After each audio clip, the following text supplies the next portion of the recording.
Hi everyone and welcome to today's chat. My name is Vanessa and I'm part of the Understood team.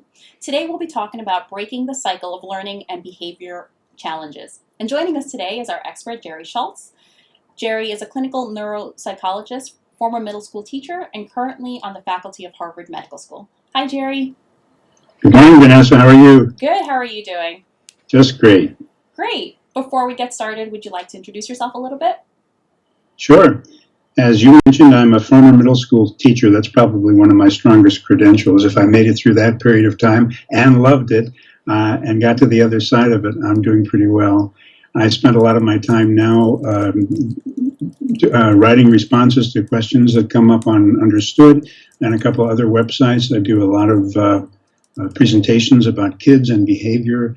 I'm particularly interested in the impact of stress on thinking and learning in kids and young adults. Most recently, I've been working with a college-age population, trying to figure out why we see the increase in stress in college classrooms and how faculty are dealing with that. So I keep moving and keep learning and hopefully keep offering up advice to people that can be helpful. I love that, and I'm so happy to have you today. Before we jump into today's chat, I'd like to remind the audience that if you do have a question for Jerry, you can ask it in the chat box. Please feel free to introduce yourself and give us as much information as you'd like about your child or yourself. Let's start off with an overview of the cycle of learning and behavior challenges. How do learning challenges impact behavior and vice versa? That's a great place to start. If you think about learning something new, if you do something new well, you tend to do it again, and you tend to enjoy it, and you tend to want to learn more.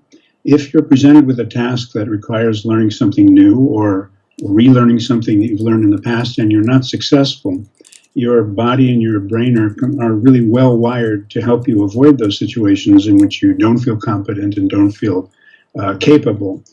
So behavior, negative behavior in particular, is often the consequence that we see in a student who doesn't feel like he or she has command of their academic environment. On the other hand, good behavior, positive behavior, tends to follow happy learning.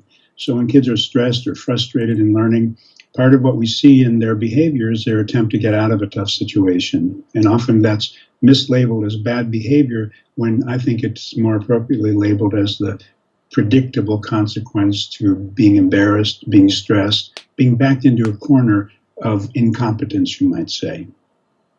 That's a really great point. If parents or caregivers see an increase in behavior issues, what should they do?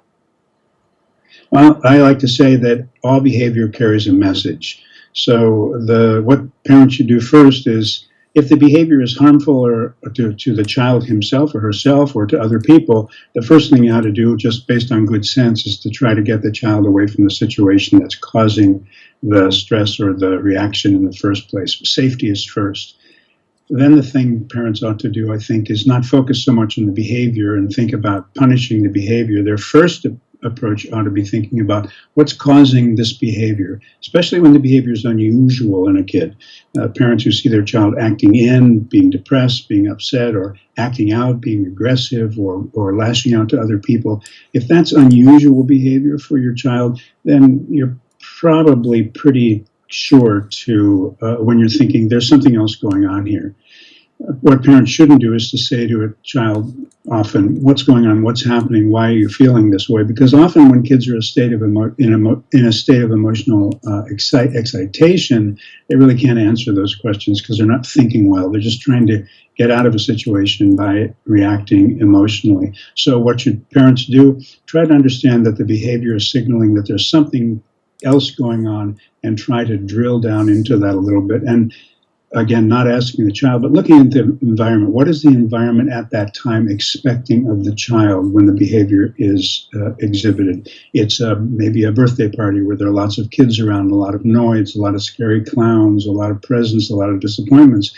So if you see a child misbehaving in an environment like that, you can say, wow, there are a lot of things here that might be causing that behavior. Or if the child's sitting in front of a book that's too hard for her to read and you start seeing negative behavior, the environment becomes the clue to what's behind the behavior. So that would be my advice. Look at the environment.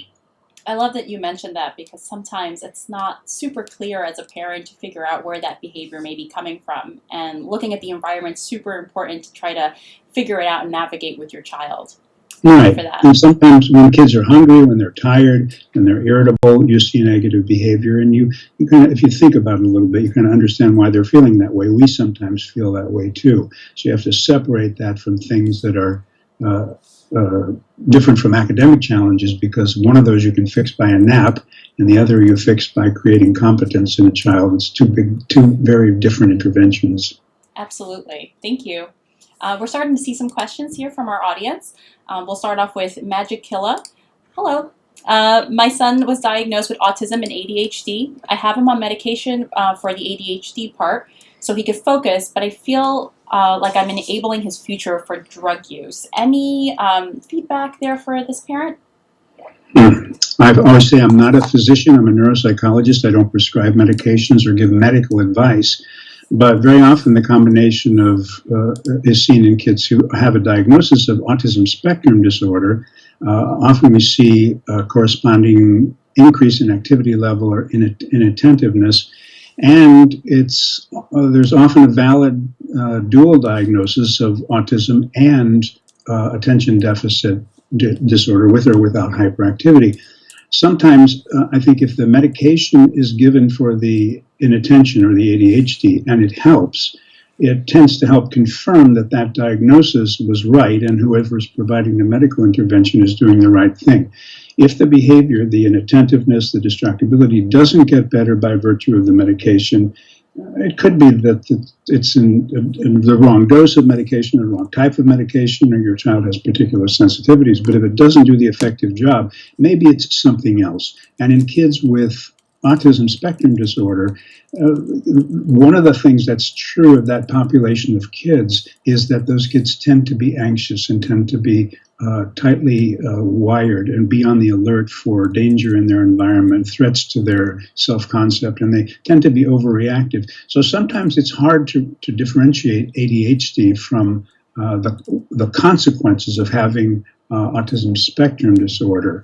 So I think that's important. In terms of the medication, your fear, your concern is appropriate. That you don't want to have your child become dependent on a medication that will lead to other medications, and I'm reading between the lines, drug abuse or drug misuse.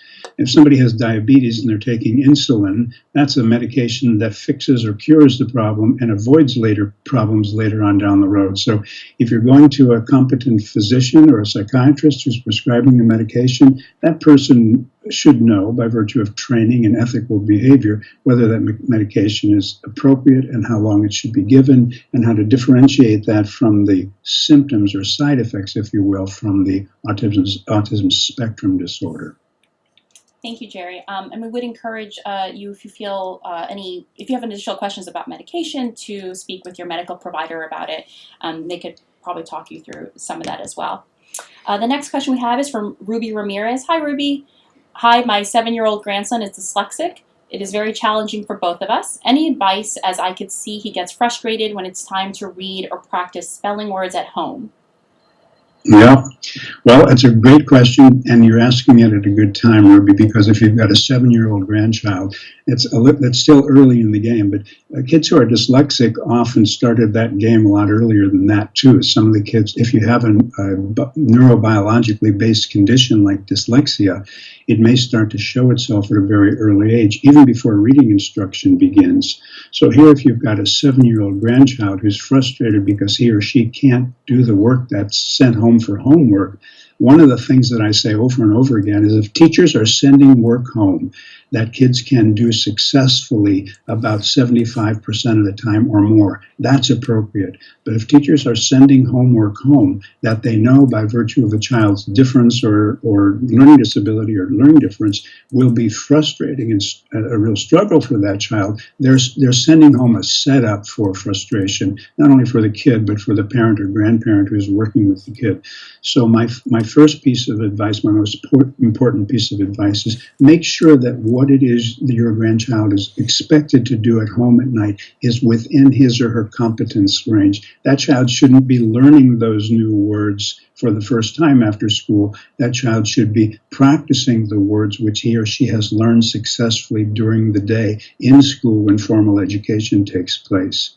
It's like if you had a child who was learning how to play violin, you wouldn't send him in front of an audience to play a song he'd never learned before because he'd be frustrated and he'd end up crying and he'd walk off the stage. But if you give the same child a song that she's mastered, she could go on stage, she could play it from beginning to end flawlessly and look for more challenges. So the exact opposite is happening with a lot of kids with learning disabilities who are sent home with things that they really can't do well or easily.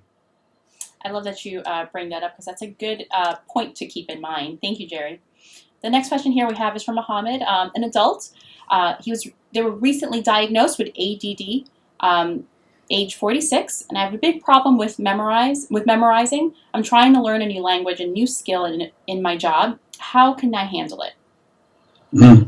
Well, first of all, I'm glad that you found out, even at your age, that you have this condition, because it probably for you, like other people, helps to explain why you've had some challenges in the past and perhaps why you've had some of the successes you've had. ADHD is not always a bad diagnosis. It's just an important one because sometimes it brings with it strengths and challenges. You're talking about difficulty remembering things and learning new languages. Learning new languages is very hard once you're out of your elementary school age. It just gets more and more difficult. Some people have a lot of success by using electronically based language training systems that expose you sequentially to new challenges of language. You learn a little bit, and then the computerized program gives you a little bit more. I'm not advertising any or mentioning any commercial programs, but if you're doing that, look for a program that sequentially exposes you to new challenges and reinforces your past successes. You might also look for a memory enhancement course that's given through a community adult education program or online, because memory enhancement, like any other skill, can be refined and can be strengthened by appropriate practice. If you're trying to learn things or memorize things and you feel anxious about it, that anxiety alone is going to get in the way with both your memory and your acquisition of new skills. So it's important to learn how to relax and get yourself in a mindset that's conducive to new learning. Yoga, meditation, relaxation exercise can all help with that. But if you're in an anxious state because you're under pressure at work to learn these new skills, that's going to be your enemy. So deal with the anxiety first a little bit, and you should be able to learn a lot more efficiently. Good luck to you as you head into this next chapter of your adult life. Thank you, Jerry. And yes, we wish you all the best of luck. Let us know if there's any other questions you may have. This next question comes from KMT. Our daughter has been diagnosed with ADHD and ASD. She is academically well behind her peers, which I think is a result of the ADHD not being diagnosed until she was 8. How do we work with the school to ensure they don't give up on her and point to the autism as a reason for taking her out of mainstream classes rather than continuing to work harder to get her up to speed academically? Well, one of the things that happens sometimes with kids with one diagnosis, or especially with two, is they experience what I would call discontinuous education. Schools try their best to teach a kid something and keep a kid in that environment where learning should take place, but the behaviors that are associated either with the autism spectrum disorder or the ADHD get in the way. And schools get worried because kids aren't learning as well as they should or as efficiently as they should, and they're not learning at a level that seems to be matched to their intellectual abilities. So schools, because that's the way they're set up, tend to pull kids out to give them highly specialized or more specialized instruction so that they can make up for those skill weaknesses. Every time you take a child away from a general education, regular education teaching environment, even if it's to teach him or her specialized skills, you take them off the curriculum train. They fall behind. They miss a day, a class, a week, and they get more and more frustrated, and they seem to get worse because of that. So I think the thing to think about is to make sure that the folks at school understand the real consequences of both of these conditions on academic learning, And if they don't, then bring in the person who made the diagnosis of these conditions to help them understand that. If they understand the impact of autism and ADHD on curriculum acquisition or skill acquisition, then ask them to track the child's progress based on their intervention. That is, if they're pulling her out or him out for specialized instruction, if that's working, that's great. But ask them when they think he will catch up with the demands of the regular curriculum. And if they can't answer that question, then I think you need to double down and ask for a bit more accountability from the school in that regard. Thank you, Jerry. How can families help their kids manage frustration levels around schoolwork? I know we spoke a little bit about, getting frustrated on a task. So let's, I guess, add a little more to that for some families Sure. out there.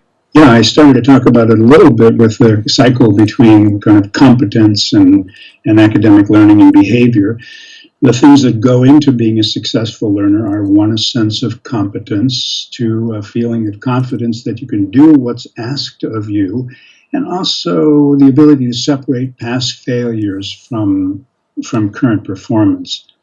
Research on the neurobiology of the brain suggests that if you have a failure experience, let's say you can't read something well, or you have a poor grade on a test, or you get embarrassed in class, brain science shows us that it takes about 3 success experiences to wipe that failure slate clean and let you start again. Some interesting research with athletes shows that, Olympic athletes, they show scientists show athletes a picture of them achieving a goal like jumping over a hurdle, and the parts of their brain that are responsible for the reward systems and feeling good light up like amazingly brightly on a brain scan. If you show that athletic, skilled athlete picture of himself or herself falling down, the fear centers of the brain activate, and it takes 3 more sessions of viewing success to make those fear centers close down again. So again, if your child's working on things that if she or he believes he can't do, they need to be shown that these are in fact things that they can do, that they have done. Not that they might be able to do, but you need to go back and anchor this anxiety and take it away by anchoring the child in previous successes and then moving forward only a little step by step.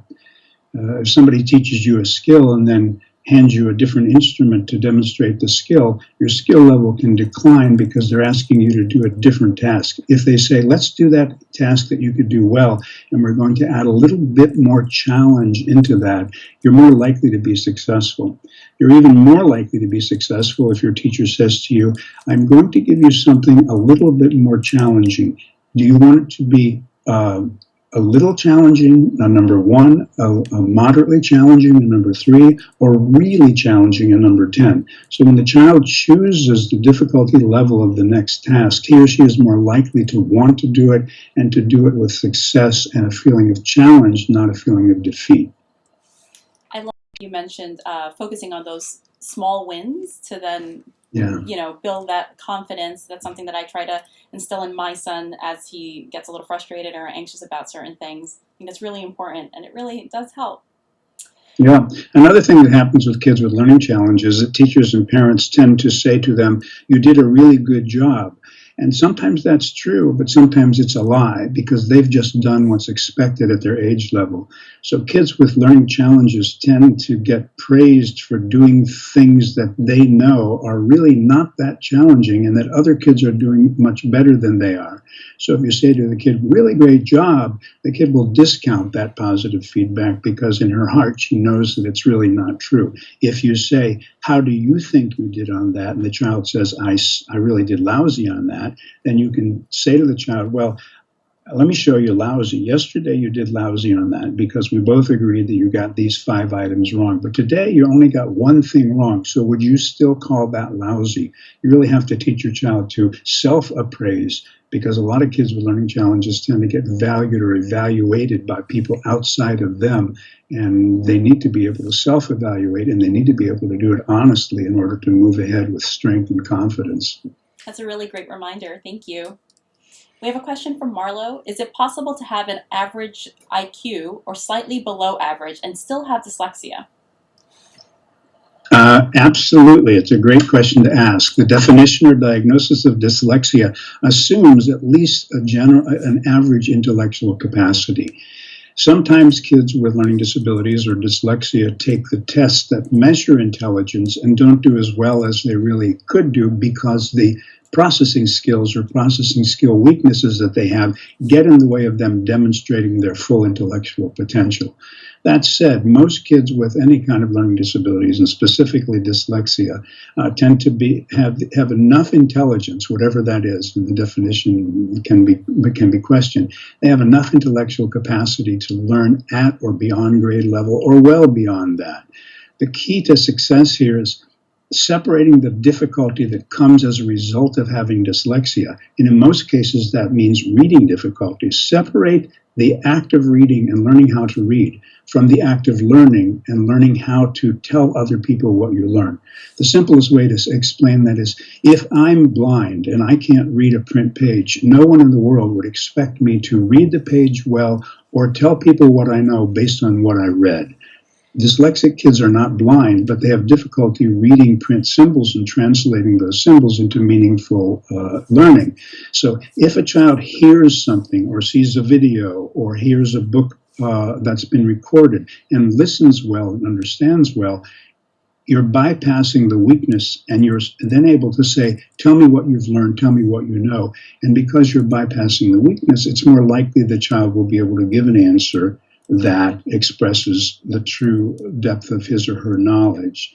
If you just say, read this book that's really difficult for you, and then I'm going to ask you questions about it, that's a setup. That's not fair to kids with dyslexia. They should be encouraged to read books that are increasingly more difficult, but only when they're able and they're ready to do that. Reading a book that's too difficult is like playing golf in the middle of the night. It doesn't make any sense. You won't get a good score, and if people blame you for being a poor golfer, they're wrong. So I hope that analogy works for you. Thank you so much, Jerry. That was really good. Nice. We have a question here from Jill. My 16-year-old son was diagnosed with ADD and ODD. He's an intelligent child, but will not put any effort into schoolwork or anything else. As a result, he continues to get D's and F's on his report card. All his teachers agree that he has the ability to receive A's and B's. Nothing seems to be motivating him. What should I do? That's a tough one, but not an impossible one to respond to. My first question would be, what does your son do when he's on his own? How does he spend his time, whether it seems worthwhile or not? Is there something that he gets intensely interested in, whether it's video games or art or music or listening to music or doing skateboarding? I think it's important for parents of kids who have inconsistent performance or performance that's judged to be lower than his or her potential. You need to look at the child in a natural learning situation. So if your child, for example, likes to listen to music or play video games, what is it about that environment that allows him or her to be focused on that? Here's a kid with ADHD and OCD, has problems letting go of things, obsessive thoughts perhaps, or compulsive behaviors get in the way of learning. So those are can be real impediments to learning. But when your child is happy at a learning task, what does she look like? What does he look like? And then I'm not saying you can create a school environment that looks just like that, but you can say, well, given certain conditions, my child does learn and can stay focused and acquires new information.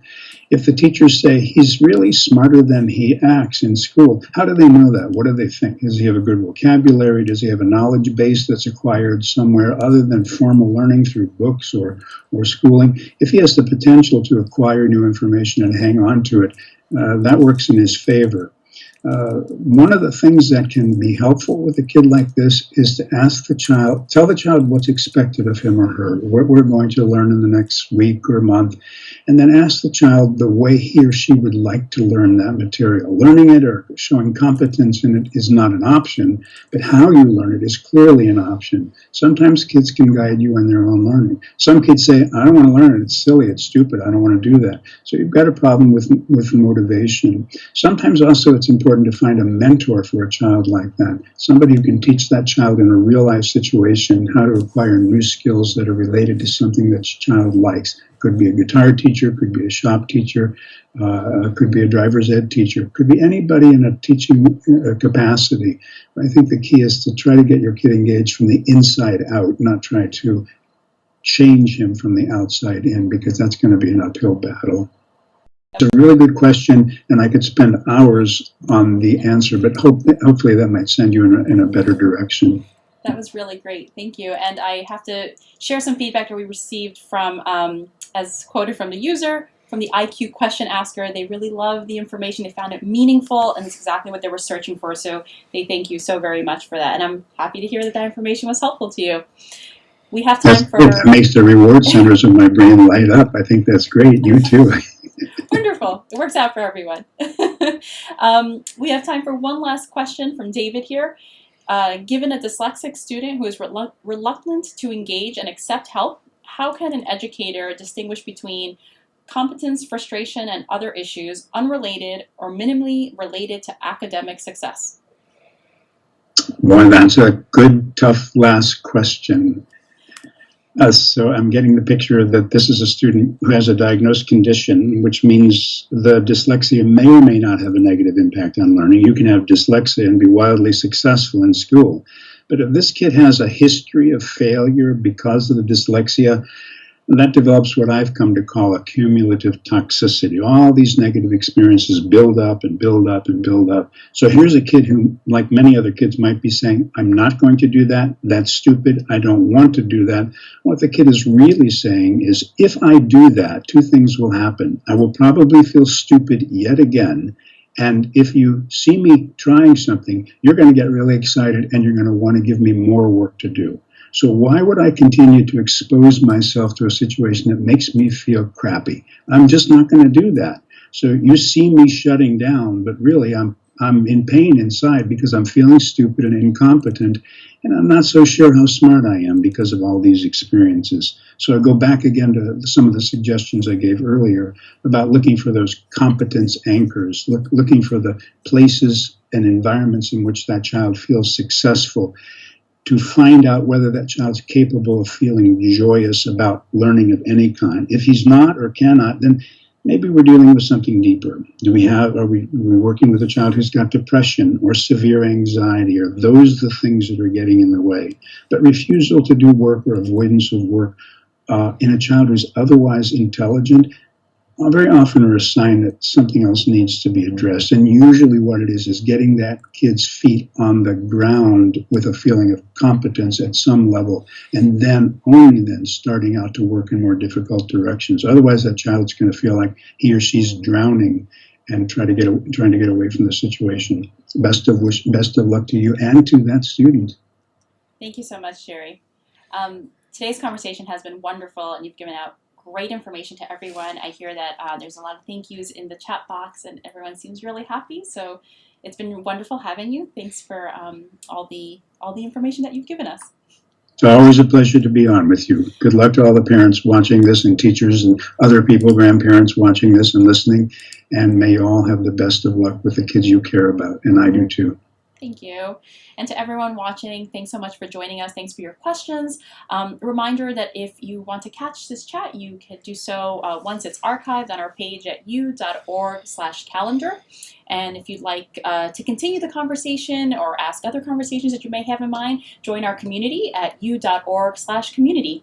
Thanks so much, everyone, and have a great day.